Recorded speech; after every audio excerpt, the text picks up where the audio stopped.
We were sent to Kandahar to clear a valley, but what we found there, it shouldn't exist. A giant, a creature that no man was meant to face, waiting in the mountains. And once we stepped into that valley, there was no turning back. I was a sergeant with the 5th Special Forces Group, fresh out of training and in-country for only a few months when we got the call. It was 2002, right after the initial invasion, and we were based in Kandahar, an area that was still crawling with Taliban remnants. Our mission was straightforward: clear a valley, eliminate the insurgents, destroy any weapons caches, and then get out. A clean job, as far as anyone was concerned. We had all the standard gear: M4S with suppressors, grenades, night vision goggles, and the usual comms gear. Nothing special. But as soon as we entered the briefing room, I could feel it. The tension in the air was thick. The CO didn't waste time with pleasantries. He got straight to the point, but there was something off about the way he spoke. His eyes kept darting around the room like he was afraid of saying too much. Intel had provided us with coordinates for a Taliban hideout in the valley. The briefing was tight usually, they give you more details, but this time, there was a lot of missing information. There were gaps in the intelligence. The location was marked on the map, but there was a huge blank spot just outside the valley, no intel at all about what we might find beyond a certain point. That alone should have raised alarms. But the real kicker came from the interpreter. He was a local Afghan who had been working with us for months, but on this mission, he was different. He pulled me aside after the briefing, looking pale and nervous. His hands were shaking as he said, "You don't want to go up there. Something not human is in those mountains. You won't come back the same." I brushed it off at the time. Local superstition, right? But the way he said it, the fear in his eyes, stayed with me. We packed up, geared up, and moved out. But that was only the beginning. The convoy rolled out at first light, Humvees, MRAPs, and a few armed vehicles in tow. The roads were rough, but we'd driven this route before, nothing out of the ordinary. I remember the smell of diesel and dust in the air, the wind whipping against the convoy. The mission felt routine at first. You know how it is. You're in the field, you do the same thing over and over, and after a while, you start to get comfortable. Too comfortable. We exchanged banter like usual. Private Banks was in the back, cracking jokes, trying to lighten the mood. "Anyone want to bet we'll be back before sundown?" he said, grinning like a kid. "Easy mission. Just another day in Kandahar." "Yeah, sure, Banks," I said. "Maybe we'll grab some chow on the way back, too." I kept it light, trying to drown out the unease that was creeping up on me. Nothing in the valley seemed to warrant our level of preparation, but the intel gaps, the vague details in the briefing, lingered in the back of my mind. We got to the insertion point without incident. Another chopper drop, another mile to cover on foot. As soon as we hit the ground, we started patrolling the perimeter. The heat hit us immediately, the sun baking the earth, but it wasn't unbearable. It was just like every other mission. Same routine, but there were signs, little things that didn't add up. The village we passed through, for example, was eerily silent. No children running around, no carts in the street, just empty houses with broken windows and the occasional shadow slipping through a doorway. I'd been to enough villages to know that this wasn't normal. Even when the locals were hiding from us, there was usually some movement, someone peeking out, a door creaking open. But this was different. The quiet was suffocating. The hair on the back of my neck stood up. "Where is everyone?" I asked, scanning the area. "Maybe they're just avoiding us," said Sergeant Davis, his voice flat. But that didn't feel right. The silence was unnatural. It wasn't just the lack of noise, it was the absence of life. No animals, no dogs barking, no goats bleating. The kind of sounds you'd expect in any Afghan village were just missing. Even the birds were quiet. As we continued forward, it only got worse. We passed a few more empty houses, the air hanging thick with an almost oppressive stillness. I kept checking the surroundings, eyes moving between the buildings, the high ground, the open roads. But no one was there. I kept my focus on the mission, trying to shake the feeling that something wasn't right. But the men around me were noticing too. Even if they weren't saying it out loud, they could feel it too. It wasn't just the silence. It was the way the village felt empty, the way the land felt void of life. That's when we reached the site, and everything changed. The moment we reached the site, the unease grew thicker. The valley stretched out in front of us, rocky terrain covered by sparse vegetation. The ground was uneven, with sharp, jagged rocks scattered everywhere. It was the perfect spot for an ambush, but something about the landscape felt off. Too quiet, too still. We started our search, moving in a tactical formation, eyes scanning the ridge and the surrounding area. But there was something I couldn't shake. Footprints, big ones. At first, I thought it was just a trick of the light, but when I knelt down to inspect them, I realized these weren't human. They were massive, deep in the earth, as if something had been dragging itself through the dirt. The shape was all wrong, too wide, too long. There was no way they could have been made by a man or any animal I knew. "Hey, check this out," I called out to Davis. He walked over, squatting down to take a look. "What do you make of this?" I asked, pointing to the strange marks. He crouched for a moment, eyeing them. "Could be from a bear or something, I don't know, but those tracks look too deep. They don't make sense." I didn't buy it. Nothing felt right.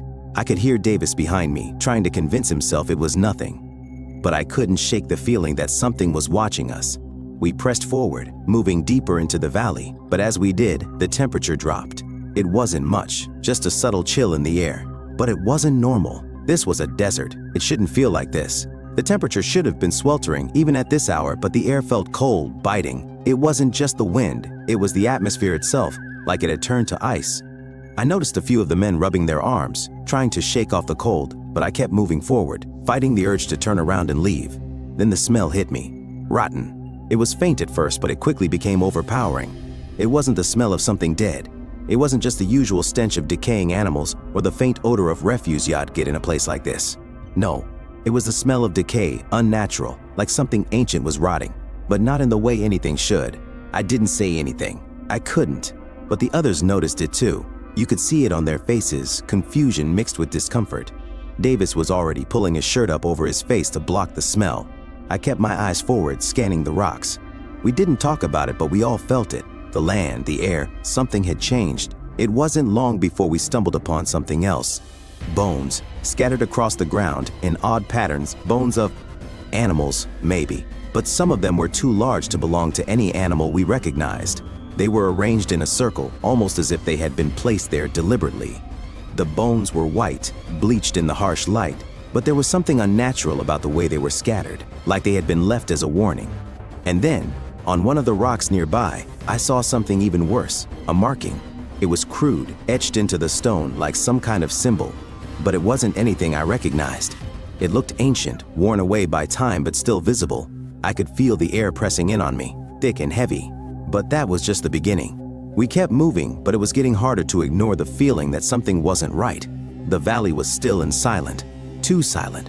The unease had grown into something much worse, something heavier, like a fog pressing down on us, clouding our judgment.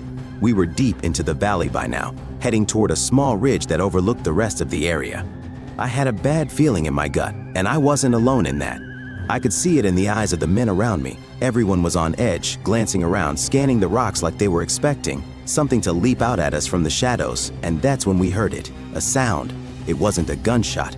It wasn't even the rustling of wind. It was whispers, low, soft, like they were coming from just behind us. The hairs on the back of my neck stood up. I turned quickly, scanning the area.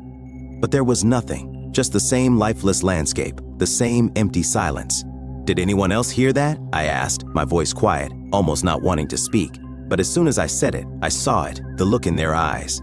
The soldiers around me, the veterans who had been through hell, they were just as confused as I was. "I heard it," Davis said, his voice barely above a whisper.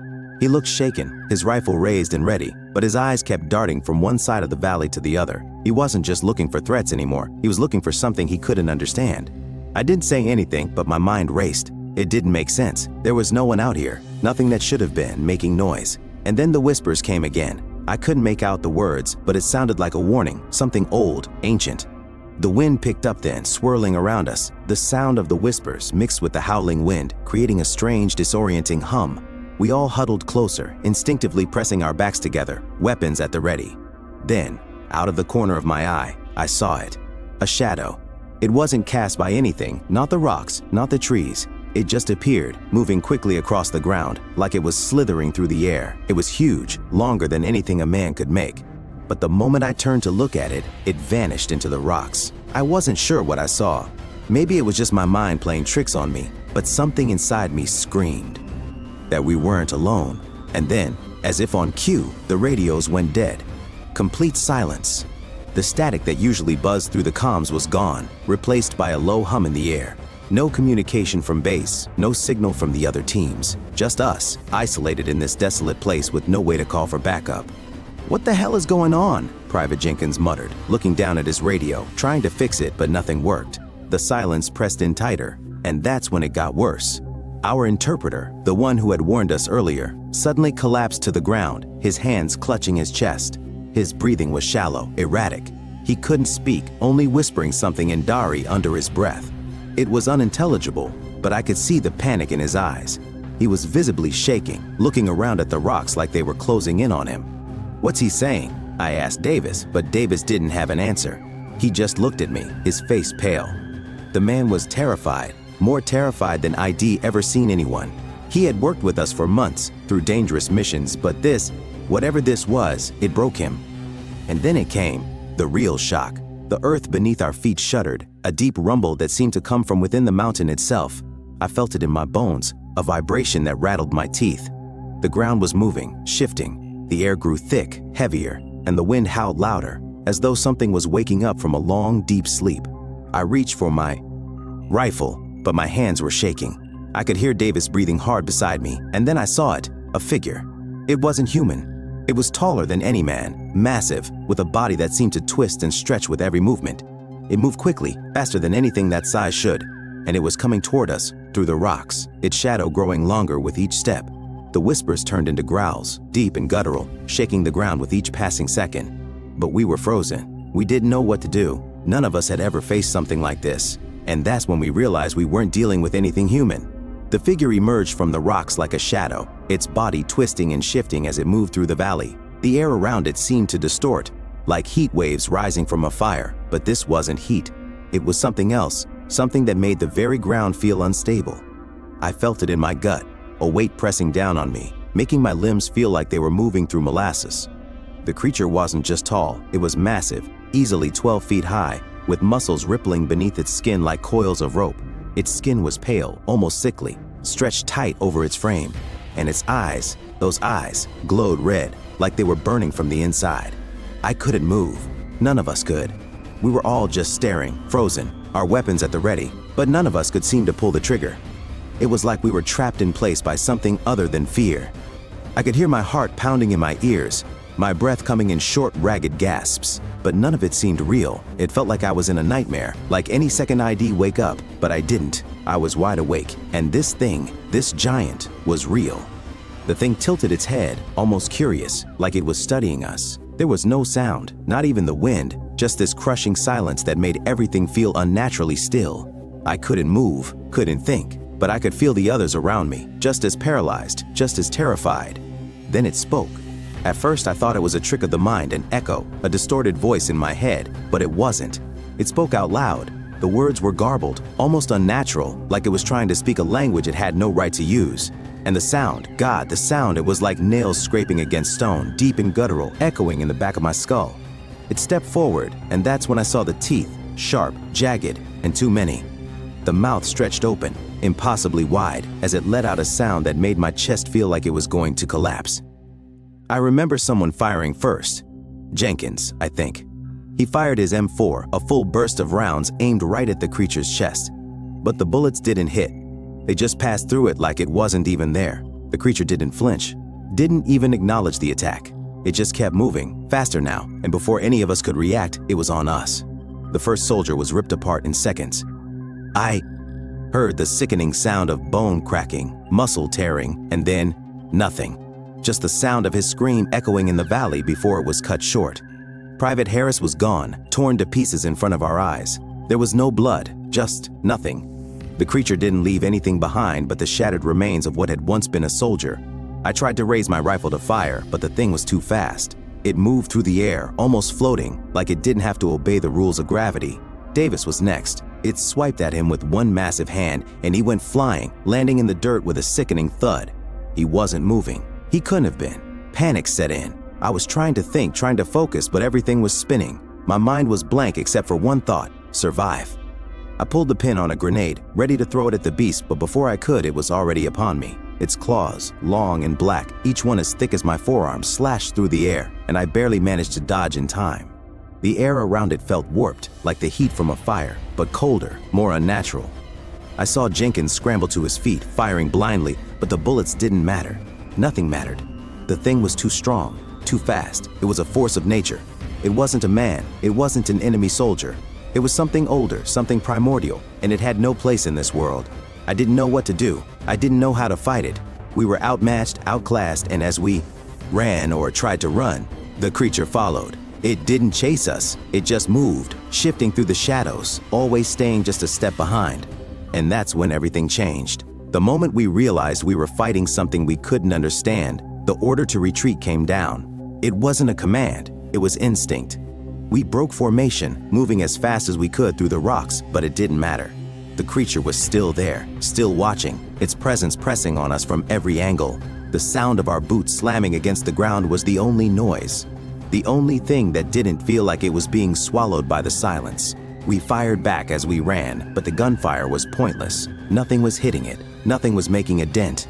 Private Jenkins screamed as something grabbed him from behind, his body jerking and snapping in the air like a rag doll before being tossed aside. The rest of us kept running. We had no plan anymore, no rally point. We were just trying to get away, trying to survive. But it was like the valley itself was closing in on us. The air was thick, heavier than it had been before, and I could feel every breath tearing at my chest. We didn't know what the hell was happening. We didn't know how to fight it. How do you fight something that shouldn't exist? I heard Davis shout for help. His arm was gone. There was nothing left of it, just shredded muscle and bone. The creature had ripped it off as if it was nothing. His face was pale, his eyes wide in terror as he collapsed. But there was no time to stop for him, no time to help him. We had to keep moving. My rifle was still in my hands, but I didn't feel it. I didn't feel anything except that overwhelming, suffocating fear. The world felt smaller, darker. I could hear the wind whistling, but even that felt wrong, like it was being swallowed by something bigger. We finally reached the extraction point, the landing zone, where the Blackhawks were supposed to pick us up. But we were too late. The creature was closing in, and the noise from the helicopters only made everything worse. The rotors were deafening, but still, we could hear the creature's growls underneath it.